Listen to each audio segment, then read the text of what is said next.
Tuh, gelutuk yang termalih, Bu. Saya mulai nggih. Assalamualaikum warahmatullahi wabarakatuh. Waalaikumsalam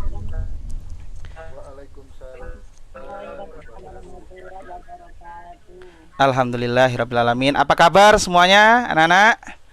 Baik. Baik Pak, sehat. Alhamdulillah. Sudah sarapan semua ya pagi hari ini ya? Ya, Oke.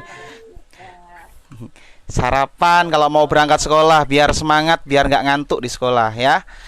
Baik anak-anak. ya Pak.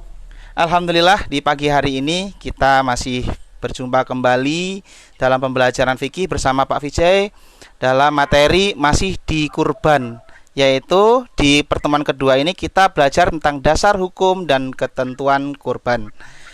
Anak-anak sekalian, sebelum kita memulai pembelajaran, mari kita awali dulu dengan berdoa bersama. Selanjutnya dilanjutkan dengan membaca Pancasila dipimpin oleh ketua kelas. Nurul mana? Yuk maju ke depan yuk, dipimpin membaca doanya. Setelah itu dilanjutkan membaca Pancasila ya. Baiklah teman-teman, untuk memulai pembelajaran hari ini, marilah kita berdoa bersama. Bismillahirrahmanirrahim.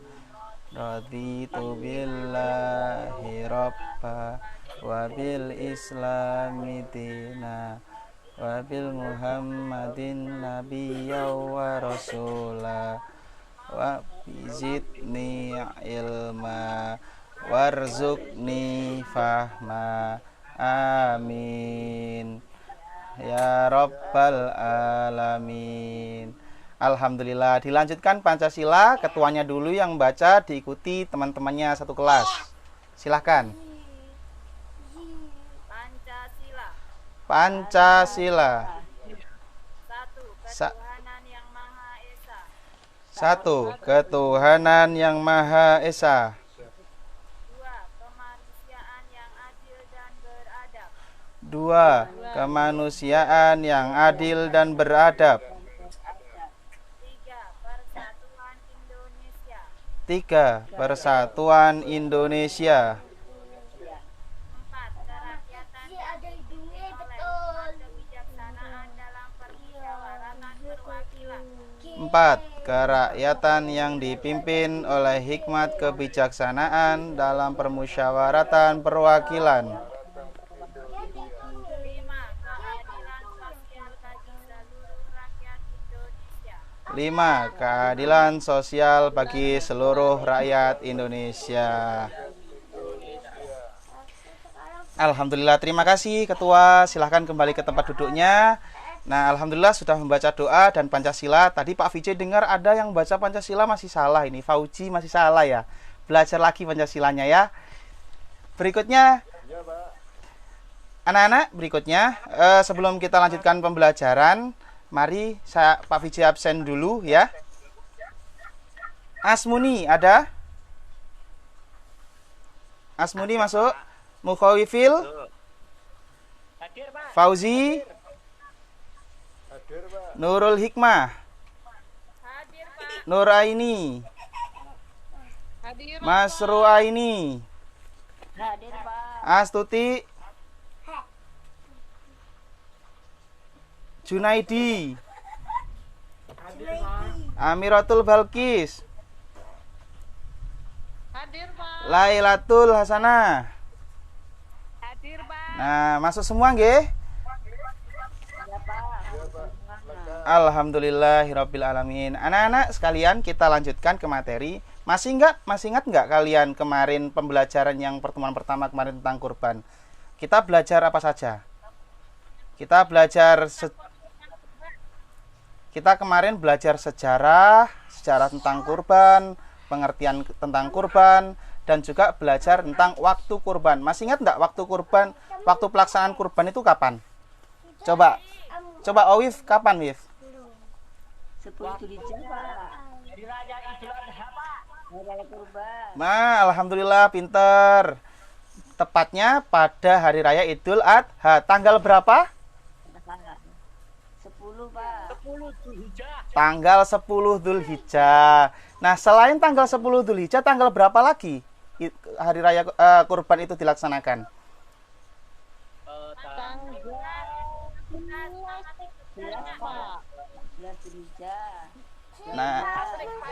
Nah, iya. Tepatnya di hari tasyrik, yaitu tanggal 11, 12, dan 13 Dzulhijjah itu masih diperbolehkan untuk memotong hewan kurban. Nah, anak-anak, kita lanjutkan. Di materi hari ini kita akan membahas tentang dasar hukum dan ketentuan kurban. Nah, yang pertama, dasar hukum. Dasar hukum itu apa sih, anak-anak? Dalil. Terus ada lagi yang lain?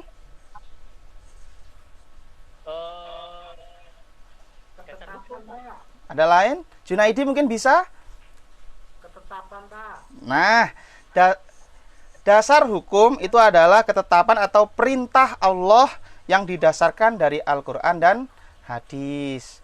Nah, salah satunya ada di dalam Al-Quran, ada dalam hadis. Seperti yang ada di layar yang sudah Pak Vijay tampilkan, itu ada dalam surat Al-Kautsar. Tahu enggak surat Al-Kautsar itu? Tahu, Pak. Tahu? Nah, coba Amiratul Balkis dibacakan surat Al-Kautsar. Ayo, taut yuk. A'udzubillah yuk. Iya Pak, sama-sama aja. Rahmanirrahim. Inna a'tainakal kautsar fasholli li rabbika wanhar.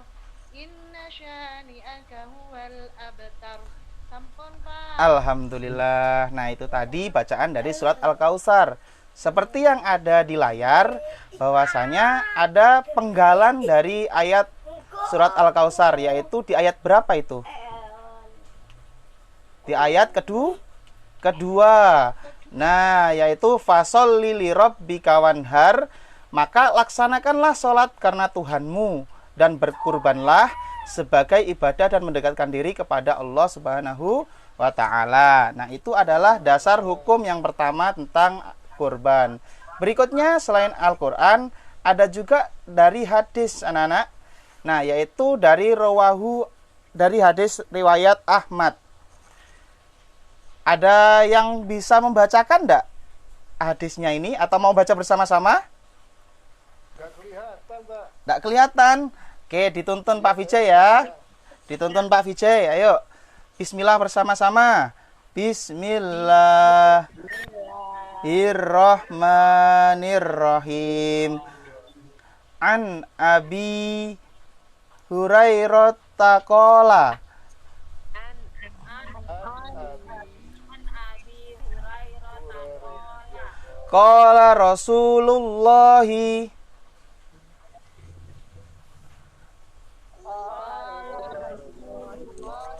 sallallahu alaihi wasallam.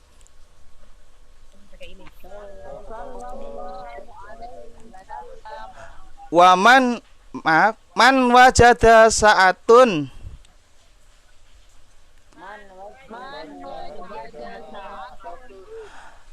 falamma yudhaha fala yakrobana musallana. Nah, itu tadi hadis yang mendasari tentang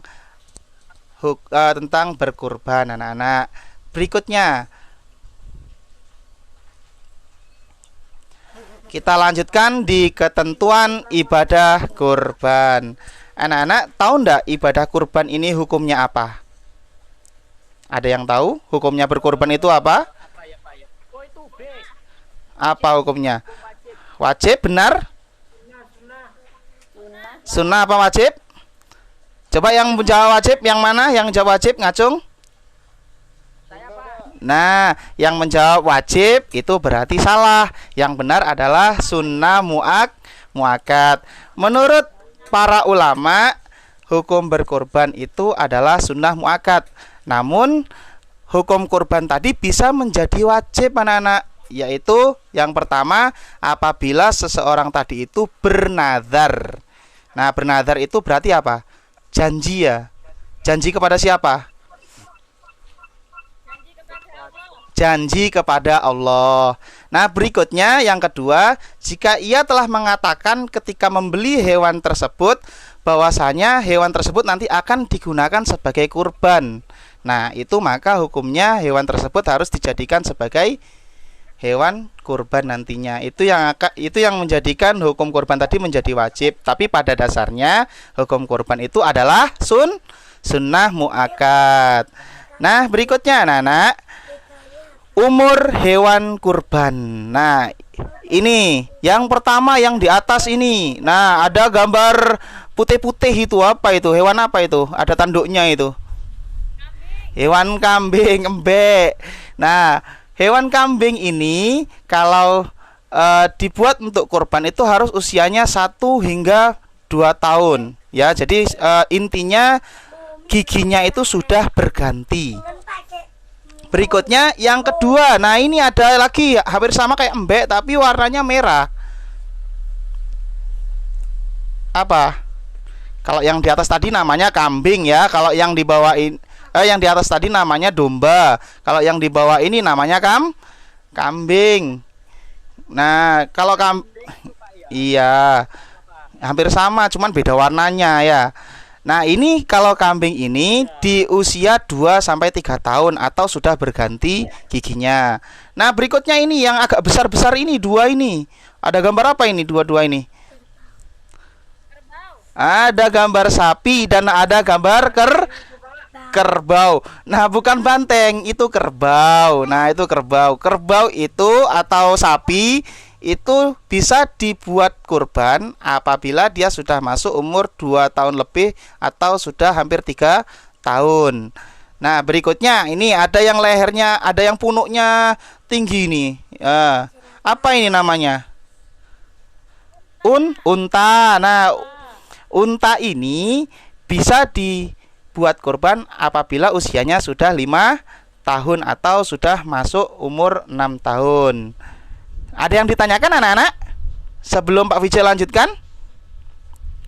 Mau tanya, Pak? Iya, silahkan Bu Ketua. Pak, kalau misalkan saya mau kurban ayam, boleh nggak? Nah, mungkin yang lain mau menjawab? Mungkin ada yang mau menjawab? Ini ada Nurul bertanya, boleh nggak ayam itu dibuat kurban? Ada yang mau menjawab? Ya, pinter Rawif. Berarti tidak boleh. Unggas-unggasan itu tidak boleh. Yang boleh itu adalah kambing, kerbau, sapi, dan unta. Nah, ini seperti yang Pak Vijay berikut lanjutkan, yaitu tentang jenis kelamin hewan. Pada dasarnya kita boleh menyembelih hewan tersebut dengan berjenis kelamin perempuan ataupun laki-laki, tapi yang diutamakan adalah yang jantannya atau laki-lakinya. Karena takutnya ketika kita menyembelih yang betina atau perempuannya, itu takutnya di dalamnya mungkin sedang mengandung atau yang lain hingga akhirnya korbannya tadi tidak sah. Berikutnya anak-anak. Nah, ini di layar ada gambar kambing. Ya, ada gambar kambing. Kita tahu bahwasanya kurban itu tidak boleh sembarangan hewannya, apalagi tidak boleh cacat. Ya, yang pertama coba diamati. Tidak boleh telinganya cacat, ya. Terus tidak boleh apa lagi itu? Matanya tidak boleh buta. Nah, giginya tidak boleh ompong karena tapi ompongnya karena cacat ya. Karena kalau ganti gigi tidak apa-apa, kalau cacat tidak boleh. Berikutnya, burunya harus sehat atau tidak rontok, tidak kusam. Iya, tidak gatel ya. Terus kaki tidak boleh pincang. Berikutnya, hewannya harus gemuk apa kurus? Harus gemuk. Nah, iya kayak Pak Vijay seperti ini ya. Tapi Pak Vijay tidak bisa dibuat korban ya. Berikutnya. Boleh gitu. Boleh gitu ya. Mas gurunya nggak boleh. Berikutnya, ekornya tidak boleh terpotong dan umurnya sudah cukup. Nah, lanjut anak-anak. Kita sekarang mengenal hewan yang boleh dikurbankan. Tadi Pak Bejo udah menyebutkan hewan apa saja yang boleh dikurbankan ya. Nah, coba sekarang tebak pertanyaan dari Pak Vijay. Ini ada pertanyaan. Coba sebutkan mana yang boleh dibuat kurban. Nomor berapa saja yang boleh dibuat kurban? Coba. Nomor 1. Nomor 4. Nah, kenapa nomor 2 dan nomor 3 nggak boleh? Katanya tadi nggak boleh. Iya, karena tidak termasuk dari 4 hewan yang Pak Vijay sebutkan tadi. Unggas tidak boleh dibuat untuk kurban. Berikutnya, yang kedua. Coba sebutkan mana yang tidak boleh dibuat kurban. Ya, 2 dan 5. 2 dan 5 tidak boleh dibuat kurban. Nah, berikutnya. Itu gambar apa itu tadi? Bukan banteng loh, Wif. Ya, kerbau. Tadi bukan banteng, tapi kerbau. Boleh enggak kerbau itu dibuat kurban? Boleh. Usia berapa kerbau dibuat kurban? 2 tahun atau mau mendekati 3 tahun. Nah, yang terakhir, anak-anak. Apakah boleh jenis unggas tadi dijadikan hewan kurban? Tidak boleh. Tidak. Boleh. Tidak boleh. Nah, tidak boleh. Nah, alhamdulillah dari pembelajaran hari ini sudah Pak Vijay terangkan. Coba ini ada satu lagi anak-anak. Nah, coba sekarang kita sudah tahu hewan apa saja dan umur berapa saja. Lalu untuk berapa orang korban berikut diperuntukkan? Kalau kambing biasanya digunakan untuk berapa orang anak-anak? 1 orang. Betul, pinter Nurul Hikmah. Berikutnya kalau sapi berapa orang? Berapa orang? 7 orang. Nah, sapi, kerbau dan unta ini sama-sama yaitu 7 orang. Nah, itu tadi pembelajaran kita tentang dasar hukum sampai kita belajar tentang ketentuan kurban. Dari sini ada yang ditanyakan? Ada yang ditanyakan? Nggak ada. Nah, tidak ada. Habis ini kita istirahat. Ya, baik anak-anak. Jadi kurban ini adalah hukumnya sunnah muakkad. Nah, usahakan anak-anak nanti di sini menabung ya. Belajar menabung, digunakan uangnya nanti untuk berkorban setiap tahun. Bisa tidak? Bisa? Nah, oke. Sudah menabung? Belum. Nah, mulai dari sekarang menabung ya. Mulai sekarang menabung. Nah, jadi tahun depan usahakan kita kurban minimal seekor kambing ya. Nah, itu anak-anak. Waktunya sudah habis, sudah bel. Alhamdulillah pembelajaran hari ini sudah kita lalui. Mudah-mudahan ilmunya bermanfaat, barokah buat kita semuanya. Mari kita tutup dengan bacaan hamdalah bersama-sama yuk. Alhamdulillahirabbil alamin. Pak Vijay akhiri, kurang lebihnya mohon maaf. Wassalamualaikum warahmatullahi wabarakatuh. Waalaikumsalam.